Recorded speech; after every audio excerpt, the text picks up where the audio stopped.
Well, folks, welcome to another episode of Purple Ponderings with Pankaj. And today with us on our show, we have Wade Milward. Wade, why don't we let you share a little bit about your background, your what experiences you've had, and then we'll get right into it. So over to you. Awesome. Yeah, thank you. I appreciate it. I appreciate the time, the opportunity. I want to start by just talking about, a little bit of who I am, how I got into the industry, where I'm at now, where I think I want to be headed. From a young age, maybe around 6 or 7, the only thing I've ever thought about doing is becoming an insurance producer. That's a lie, right? I think we all fall into the industry. My grandfather started our agency back in 1947. My dad took it over in the 70s or 80s. So I grew up in the insurance industry. I joined the insurance agency back in 2008, I believe. So we're going on 11, 12 years now. I focused always on commercial insurance, and we've always focused on very specific niches. Something interesting or a little bit more unique about us is that we did develop our own management system quite some years ago, and which really sets us apart from most agencies out there. It's very, we have a different perspective. And about 9 years ago, I became the project manager or product manager of the software platform. So I have quite a bit of experience helping or developing software, as well as obviously producing insurance. So fast forward quite a few years, we still focus on commercial insurance. We focus on very specific niche industries. We continue to enhance our platform. Currently, we're in the middle of redoing our entire platform with a custom development shop out of Poland, and we have some other plans for the future. Yeah, so I'm excited to be here. Fantastic. So yeah, it's interesting, folks. When we started this podcasting series, one of the things that we had set outside to do was to, interview and meet with people, different stakeholders, right, within the insurance ecosystem, but sort of having their own perspectives to using emerging technologies, especially IoT, in what they do. And so Wade presents a very unique stakeholder from that standpoint, in that he is a commercial agent, producer, which is a new angle, right? We've interviewed different people, but Wade brings a very unique perspective. And one of the things that Wade, I connected with you fairly early on was your embrace of new technology, right? You were not like, there is this perception of an agent, a broker, like someone who's 50, 60-year old, right, guy who hates, computers, and, not so much into the new technology. But you're completely the opposite, because you described about how, what you're trying to do with your agency management system, and it's sort of, that passion came through, and that probably extends to other technologies as well. So talk to me a little bit about your perspective of how new technology or emerging technology fits into a day-to-day world. Yeah, good question. I mean, I can go on and on and on about that. I'll try to kind of back up a little bit and talk a little bit about why I think the way I think, how it all started. I think something I got to give my dad credit for is developing his own management system. I mean, he was coming from an MS-DOS based system called Agency One. And at the time, well, still to this day, right, there's kind of two major players. And so at that time, he was concerned about his data, and he wanted to have control and access over his data. And so he went through the process of developing his own management system, which again is still a wild idea just because of the amount of time and cost associated with it. So I grew up with that perspective in the industry, where if it doesn't fit, well, just do it yourself, right? Or look at it from a different angle and question everything. And so with technology, with management systems, with the industry, something else is that, the idea is to leverage technology to do things that we can automate, or things that we can make more efficient, but still have the human element, right? Human interaction. People are always going to be involved, but if you look at the industry, you take a step back and look at the industry overall, and you see that there's an aging demographics here, right? The average professional is 55, 60 years old in the insurance industry. They have been content with the technology for decades now. And they are leaving the industry in droves, right? They're coming up on retirement age. And so, and there's not enough people to replace those people that are retiring. So something has to change. There has to be innovation in the industry that makes sense so that we can replace the people that are leaving and not coming back into the industry. And so we need to leverage technology in a way where we can still have human interaction with people, with businesses, with our customers, but at the same time, automate a lot of these processes that are on the back end. And so the question is, how do you do that? And so, yeah, I've got some crazy ideas and some crazy theories about kind of switching up the standards and questioning the standards that have existed for decades now. But I do think that it does need to improve. I'm not sure how deep you want me to go into it, but those are just some of my initial thoughts about the innovation. I also do believe that there is value in understanding the insurance industry. Tons and tons of value. All too often, right, we see the insurtech space just explode in the past 4 years, really. And year over year, it's almost, I don't know, doubling, tripling, whatever it is.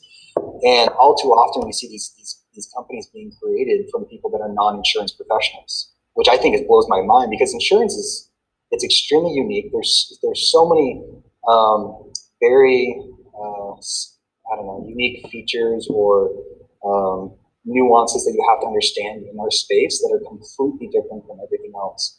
And so I do believe that it's important to understand the insurance industry, understand the flow of data, understand the insurance company network, understand how management systems work.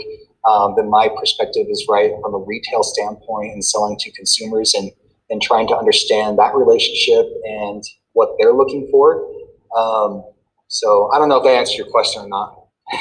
Well, that was fascinating. Yeah. So, Wade, you kind of covered a whole lot of ground, and I can see how you can talk about this for hours and hours. But let's pick a couple of those threads or thoughts in that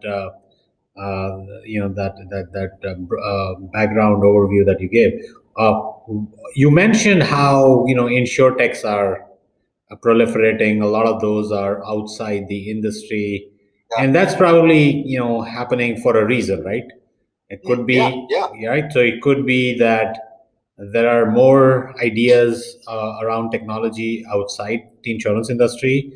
It could be that maybe not a lot of the people within the industry are coming out with technology that solves problems, right? So it could be, talk to me a little bit about what do you think is at play here, and then let's get a little bit into the sort of the specific technologies as well, right? So I know as agency management system, you're dabbling with with some of the coolest, newest things, and then just your broad view of all the different emerging technologies that have come out. Which are the ones which are more relevant to insurance, in your opinion? Which are the ones that are being tapped fully, and which are the ones not? So, So the first question, or something that you wanted me to address in the very beginning, is the emerging technology, the people coming from outside of the industry and trying to create their own solutions, right? So yeah, you are right? Like I said it early on, the demographics have shifted, right? It's 55 years old, 60 years old. They aren't necessarily innovating. But at the same time, my belief is that for so many decades, essentially, we've kind of been shackled in a sense. And what I mean by that is that, again, this is a retail perspective. We are controlled essentially by two major management systems.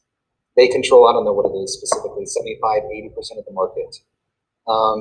They are unlike other normal CRMs, like a Salesforce or a Pipedrive or something, where they have an infinite amount of integrations. They have extremely limited integrations. And when they do that, they don't allow you to innovate. They don't allow you to create your own solutions. They don't allow you to stack technology on top of the existing technology. They don't, you can't connect databases. And so you have a generation that has been just accepting the current technology solution that has been provided to them, unable to do anything else. When you create your own management system, everything opens up.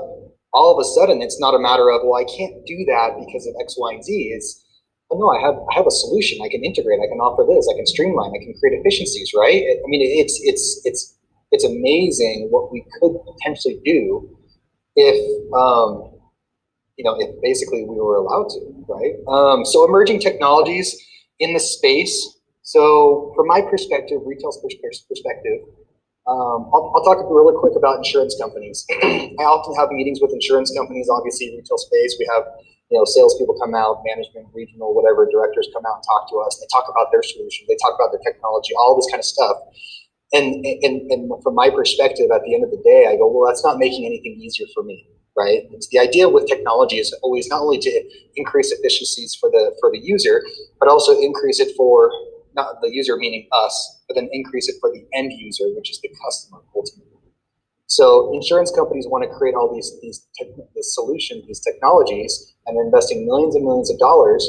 But at the end of the day, we're the ones with the direct relationship with the end user, right, with the insured. And so from my perspective, I don't really understand, I get it. They want to do their internal stuff, which makes them more efficient. But when they're trying to create technology for the end user, like their own interface, their own portal for the end user, it doesn't make much sense to me because there's no relationship from the insurance company to the end user. My theory is that it makes much more sense for a retailer to have the ability to innovate and create a unique solution for their customer.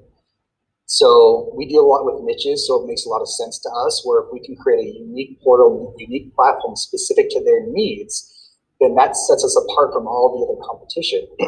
Now that platform doesn't change between insurance company to insurance company. The moment you change platforms on a user, then they have to relearn a new technology, which is extremely difficult to do.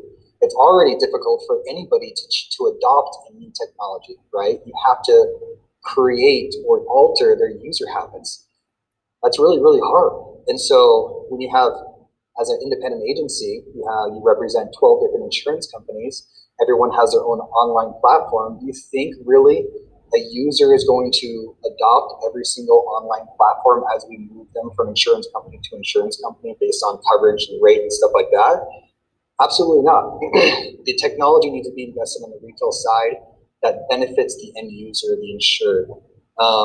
That's why I really like the management system space and the ability to be able to create whatever we want in the type of environment that should be there for the actual end user.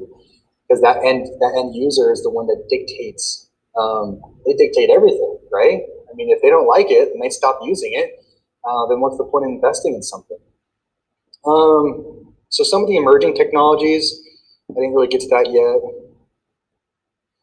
I mean, there's so many things coming out right now, and I'm not going to say that I know all of them that are coming out. I'm not super fond of really anything, to be honest. Like, there's some exciting stuff for sure. And again, this is from the retail perspective, and I'm not too familiar with the carrier side and like what's happening there. But from the retail perspective, I think there are some interesting things that are coming out. I don't think we're quite there yet. I think there's a lot of things that need to happen. My biggest question really is real-time data. I mean, that's something that I'm very, very interested in. The flow of information, how can we access existing information? How can we potentially establish a true insurance ecosystem, right? How can we challenge the existing standards that have been around for 40 years? How do we really push that along? I'm not interested in accepting what we do now.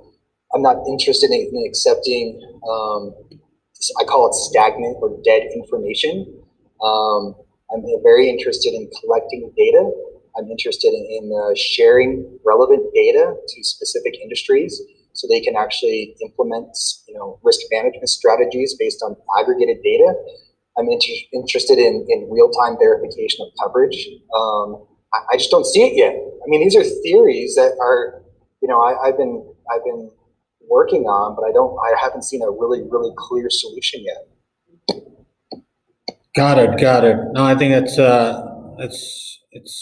something that I think very interesting that you talk about, right? The real time data and the opportunity that the real time data presents Yes. in terms of I think the opportunity in front of us is really from what I call moving from a reaction based industry to a proactive or prevention based industry, Yes. right? And not just literally the product changes, right? And if you start thinking about in that context that you're not, the insurance product at the end of the day, it's about coverages and premiums. But if the data feeding into those decisions is historical, non-contextual, what good is it, right? So I think now that there is technologies like Internet of Things, AI, ML. You've got a few of these new emerging technologies that put together in the use case that what you mentioned, right? Could work, right? So let's talk about that a little bit more. Because in the context of you mentioned something very interesting. For you to innovate, it makes sense to present a different, unique experience to the end customer that you've been serving all this while, having constrained by the tools that have been in the trade. Yes. But challenge those assumptions, and I think challenging these assumptions is possible, but you also have to present sort of this future state, right? I think one of the things that will propel the industry forward is, people do are generally agreed upon the fact that, hey, the current state is, whatever, doesn't work, it's ineffective, inefficient. But we haven't really done a good job of defining a new future state. And more importantly, the roadmap, right? How do you help someone to go from, point A to point B, right? In this journey. So I think both those steps are important. What are your thoughts on sort of what does it eventually take for us to go from, the old way to the new way? Yeah, I think it's a great question, really. I know with most software, like I mentioned earlier, the customer, the end user really dictates everything. Now we're in an interesting spot because if you look at it, we are actually the customer, right? I mean, we're the customer of these tools that have existed, and so we need to get adoption, right? So it's the same concept that applies. If we are able to come up with a solution and we have that massive adoption rate where, yeah, you know what, this does make more sense. This is innovative. This is going to help us save money, save time, everything. This is going to help us with the current issue with lack of professional or lack of employee personnel. I think that speaks volume, right? I mean, you cannot deny the masses. If everybody agrees, then something has to change. If you're able to get enough market share, then things will change. I mean, I've had direct conversations with insurance companies. This is a different topic, kind of, but I have had direct conversations with insurance companies with the high up tech guys in there, and they hate the current solution with flow of data. They understand that their databases and the architecture is 30 and 40 years old.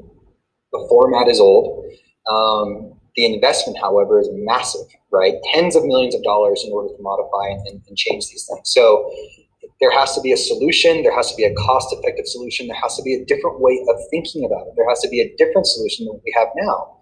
I mean, you talk about the flow of data, right? And you have, the facilitator. I mean, there's basically one that handles everything. They have a complete monopoly over that space, which blows my mind. And they've been doing it for decades. It's like, really, there's no challengers? And I think somebody needs to question it. I've had this kind of conversation. I'm probably the guy that's way out there, and everybody's like, "Who's this guy? He's nuts." But I think we need to start questioning it. I think we need to start presenting solutions, and I think we need to start creating a solution and something that's different, something that's unique, something that truly offers value to the insurance companies, to potential other management systems, to the wholesale space. I mean, really, this is all this massive ecosystem that's truly could be connected.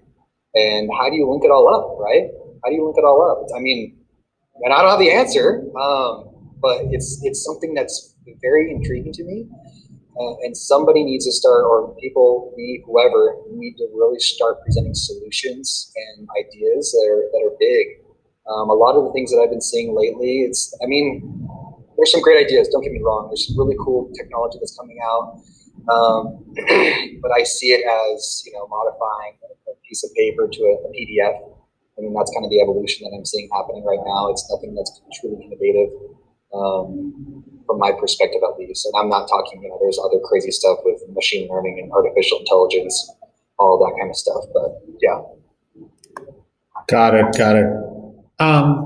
One thought that I had was you mentioned the end user, right? So the end user in all of this is also subject to some kind of a pain that they've had forever, right? In dealing with agencies, whichever for whatever reason, right? Technology reasons or interaction reasons, but they're also the ones that the ones that have you have the relationship with. So if you were to just put on the hat of that end user, whatever segment, pick a segment that you want to put that hat on. I want you to just talk about what are their aspirations, right? What do they want to see? Yeah. Wow. Now, the end user you're referring to, are we talking about the insureds right now, or are we talking about the retail space? I'm talking about the insured, so your customers. Yeah, customers. So we, obviously we've developed our own management system. From that, we've developed another application specific for a trucking niche. Then we have some other ideas for other specific niches. And as each of these opportunities have presented themselves, I continue to develop these different pitch decks and present these ideas. Now, we're doing all this from our own pocket, right? So it's a little bit slower process for us. But as I have these conversations with them, it is very interesting because I talk about adoption quite a bit, and I talk about people actually accepting these ideas. These ideas are different, right? They're not used to them. So again, we're questioning and we're challenging the standard. Challenging a standard that has existed for a long time is always very, very difficult. But when we present the option of better integration, of real-time data, of unique platforms specific to their industry, I mean, they're fanatic about it. Absolutely fanatic. I haven't had one person where I presented an option to 3 or 4 different niches that has been against what we're trying to accomplish. So those are the things that I think they're looking for is better. When I say better integration, I mean how do we access existing data, right? Data exists all over the place. I refer to a lot of niches because we're niche marketers. It becomes more problematic when you're talking about just general business, right? So I'll just stay on that course. But when you're talking about niche industries, these niche industries often have an existing management system. They have existing data, right? So how do we streamline the process? Why do they have to complete another application when that data already exists in their system? It doesn't make any sense. We're duplicating their efforts. We're wasting their time. The efficiency is completely gone.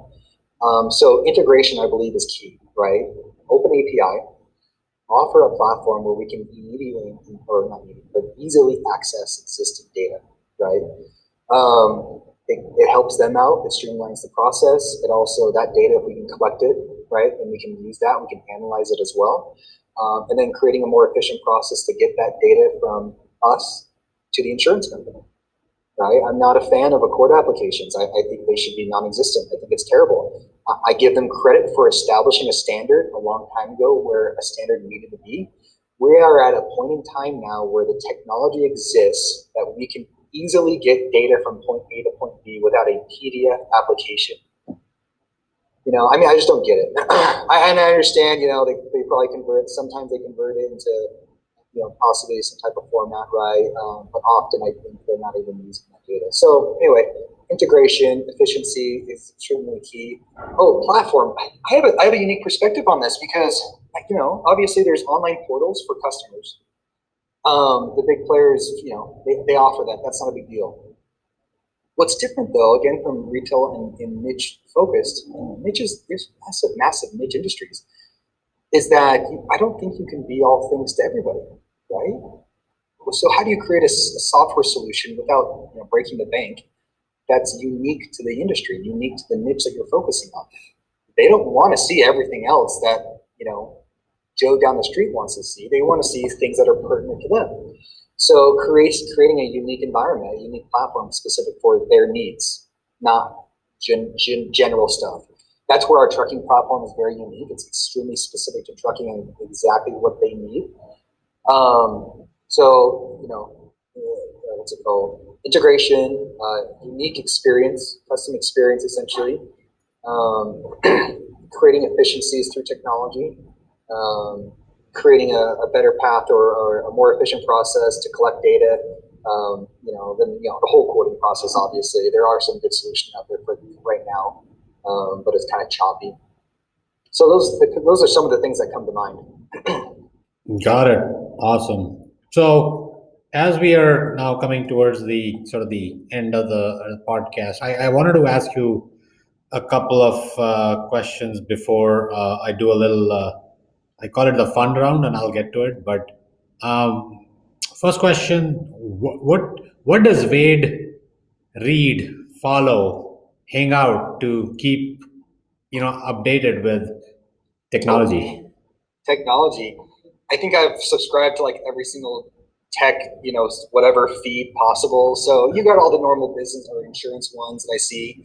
I also develop technology, right? I'm in the middle of it. I'm product owner of a management system, and I'm working day in and day out with developers out of Poland. Our team right now is 12 or 13 right now, which is pretty decent size. We've got front end, back end QA. We've got UI, UIX guys, everything. I mean, it's so, being involved definitely helps.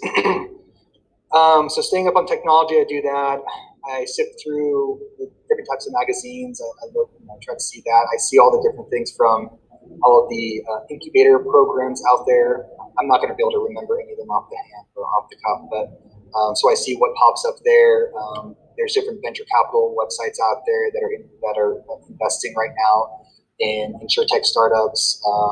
You get this news feeds from insurance companies. I mean, I can see it all. Got it. So you do everything, man. You're Superman. All right, awesome. The email just comes in. Got it. Is there anybody that comes to your mind that you'd like to see on the show that maybe someone that I interview and that you'd like to hear their thoughts and views on this topic? Oh, that's hard for me. I don't remember names very well. That's the only problem. So I'm trying to think of companies that are interesting to me, and I'm probably going to draw a blank. Every once in a while, though, I see something that's really interesting that pops up. The thing that's really curious to me, and I want to understand it better, and I want to understand if it's truly a solution, is somebody that's trying to develop a blockchain platform specifically for certificates of insurance. I'm not a fan of certificates of insurance, so I'm curious if they have a different take on that, if it's actually going to be more real-time data. I think blockchain is interesting, but I think it was a buzzword for a while. And at the same time, blockchain platforms are being hacked left and right. So I just don't get it. Like, why is a decentralized platform much better than a centralized platform if they have an extremely secure centralized platform? So that would be, if we can find somebody like that, throw them on here. Let's do some questions.